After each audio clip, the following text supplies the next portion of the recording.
All right, Scott, this week we're actually trying out a top-down strategy game that gets our groove on. A dominion grows. Perish. Nature will claim you. I am not here to play.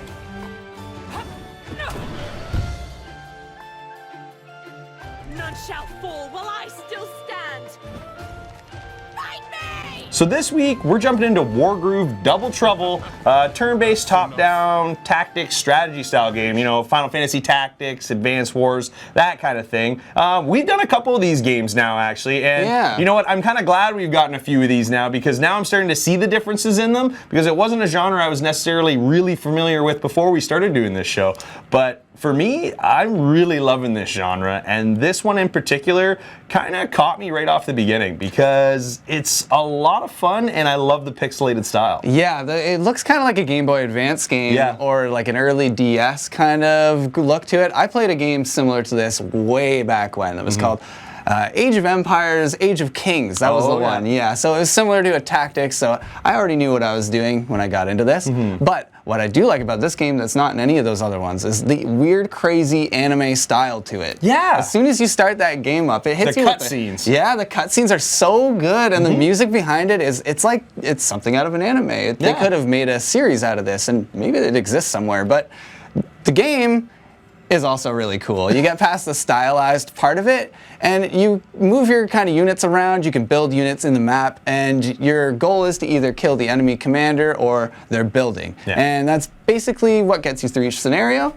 There's a giant overworld and a very long campaign full of these scenarios. And you know what? While we were talking about the campaign, there were things about this campaign that I really did enjoy. But just kind of, you know, if I can skip through a few things here, there were a few missions that I got into it where you obviously can't do any mid-mission save points or anything like that. You're playing from start to finish. And some of these start to actually get a little long. And when we're talking, you know, 40 minutes to an hour, and then you lose right at the end.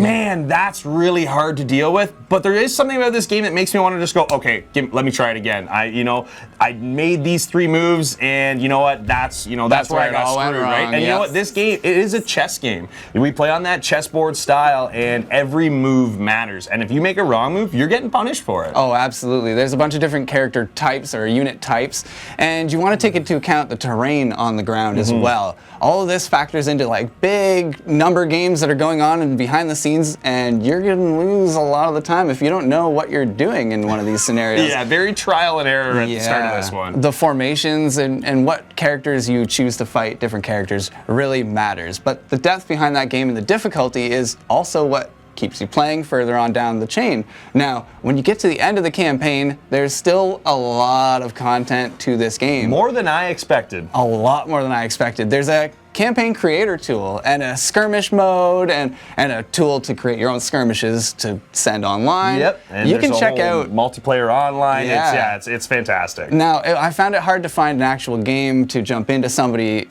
and play with them. I had a hard time finding another player at the time, but the creation mode did have a lot of really good examples in there. I started playing somebody's campaign, and they did a lot of really weird things with the map. Instead of it being a big map, it was a tiny map, and it kind of made you learn the way, like the strategies, what characters defeat what. And I thought that was kind of a better tutorial than the game even gives you, which was interesting. Because the game kind of just... These games require a lot of, pre-thought before you make your moves. And, this game is going to be full of trial and error. You're going to make a lot of moves that, were the wrong ones, and you have to replay the level or replay the mission. And it's, it's that part of the game that is kind of maddening, but at the same time, it's what brings you back. And when you get into these multiplayer modes and these campaign editor modes where, your creativity starts to take over, with a game like this that's essentially customizable. The options are endless when it comes to what you can create. And then again, all the different, commander character styles that we have that rock, paper, scissors style battle when it comes to the units you use. So you really start to learn that and what units you like to have and, what works for you. And then that's not the same for me as it is for you, right? So for this game, it was under a gig download for this game. And there's so much game here compared to a lot of games, that are 80 gig downloads, Oh, absolutely.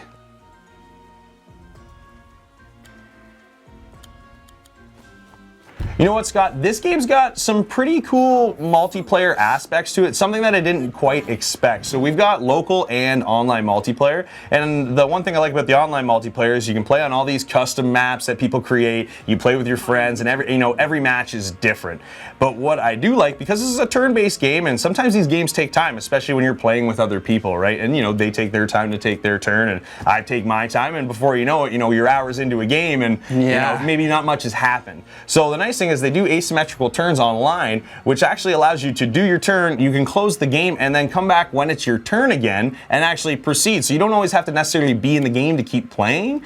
And then in the local co-op, when you're playing couch co-op, you actually only need one controller. You could have up to 4 players and just pass that controller around, really cool. which I thought was actually really cool. So you don't even need 4 controllers to have, a bunch of people playing and enjoying this game. Yeah, that is always a thing. When you can add another player to that, it's just a whole different experience, and I'm always down for the couch co-op. This game has a lot of depth to it. When we're talking about this creation mode, and you can make these characters and change the color scheme of them, you can make new cutscenes, you can make new dialogue. It seems like you can choose some voiceovers to accompany that dialogue to make it work really well. The game is so detailed in that aspect, but then when you get to the single player side of it, the game is good, but it feels like these characters are very static. The command units are very unique, and they're kind of stuck in their trope. And then a lot of these characters, they just don't really go anywhere. You can't upgrade your systems. You can't make a better barracks or anything like that. No, it's very basic. It is what you get. You see what you get with this one, and that is kind of limits your expansion. Yeah. So it's a little hard to kind of find one of those little things to nitpick at. This game is a pretty nice package. Now, what did you think about this one? Well, you know what? Because we played other games, Fell Seal, Arbiter's Mark, other, tactic-style games like this, you kind of get an idea of, maybe what this game has over others and maybe what it's missing as well. And you know what? I really did enjoy this. I thought it was a lot of fun. It is really difficult, but because I have, a little bit of familiarity with this genre, you're able to kind of push through that. So for beginners, it might be a little bit difficult, but I think it's worth, the reward once you do complete it. So you know what? I'm right there with a 7.5. Yeah, I'm exactly where you're at as well. A 7.5. I've had a good time with this kind of game. I really appreciate where this game excels, but it's just not kind of my game. So 7.5 out of 10.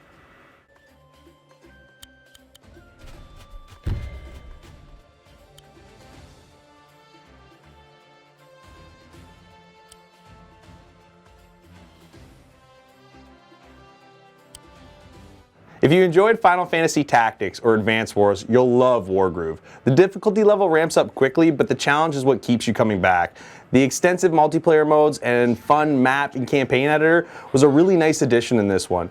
But Wargrove is tough, but it's fun, and I think that's what'll keep you coming back.